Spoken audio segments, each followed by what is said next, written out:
So popular streamer Atrioc was caught watching deep fake of Pokimane and other female streamers, doing weird stuff. Now, Atrioc originally came out with a tearful apology on stream, with even his wife crying in the background, very tearful. I'm going to play that for you now. Stream to create a pattern of behavior where I really want, especially women on Twitch, to feel safer. We call booba spam cringe. We don't do that there. I've never made like a weird, I don't know, seat sniffing joke. I've never done anything like that. I've never done anything like that on this stream. And we don't tolerate any sex behavior in the chat. We ban it on site. And I've done this consistently over and over and over. And then at 2 a.m., I've been watching so much. I've been reading so much stuff. I'm reading all this about AI and deepfake music, deepfake art, and everything. And I'm in Discords, and I just feel so embarrassing to me. But I was on Pornhub, dude. I was on a fucking regular ass normal fucking website, and there was an ad. There's an ad on for this fucking. So I know other people must be clicking it because it's on every video. For fucking deepfake. Why would you ever click an ad if this is the truth on Pornhub? Why would you ever do that, especially if it's of your friends? But we know, of course, this didn't actually happen, because the creator of this lewd stuff has basically come out and said you had to buy it. Now, since all this backlash has occurred, Atrioc has actually come out with an official twit-longer apology, so we're going to take a look at that now. Apology. Hey, this statement is long overdue. My actions have taken me from someone I was proud of, trying to make a positive impact in my community, to a deepfake porn guy. The scar of that is felt deeply on my heart.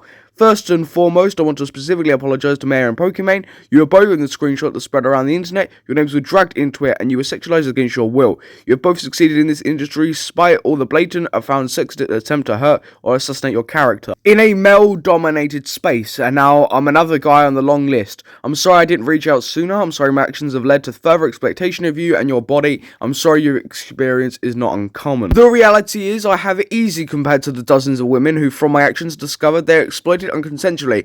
I'm sorry to all of you from the pain I caused with actions and its ripple effect. QT described it to me as wildfire, and I believe that is correct. My goal now is to concrete action to fight that wildfire and do everything I can to combat the damage.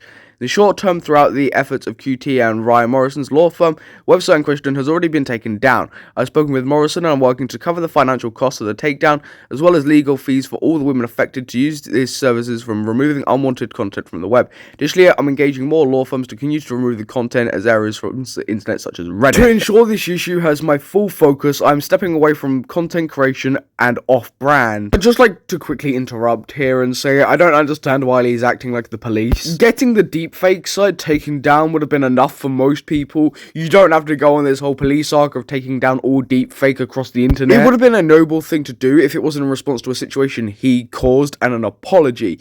If it was just a normal thing that he wanted to take down, that would have been completely acceptable. But this seems like he's just trying to subvert backlash. Lastly, to anyone who has expressed the sentiment of support that what I did wasn't wrong, or that I should apologize, F you sincerely. I do not want your support. I do not stand with you. This will be the last time you hear from me for a while. I'd rather you see my actions. I will try my absolute hardest to combat the damage I caused. Thank you. I genuinely can't tell if this is normal or an overreaction here. What he did was disgusting and vile, especially to people that he knows within the community. After he took down the site he was watching of deepfake streamers, I don't really understand the reason why he's going after Reddit and other platforms. It feels very much like, oh yes, I might have done something wrong, but I'm now doing something great and incredible for the community.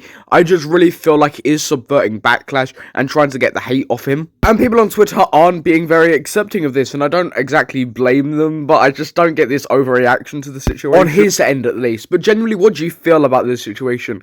Do you think that his apology was acceptable and the right thing to do, or do you think it was a vast overreaction? Comment down below whatever you believe. But I've been your host, Samuel, and I'll catch you in the next video.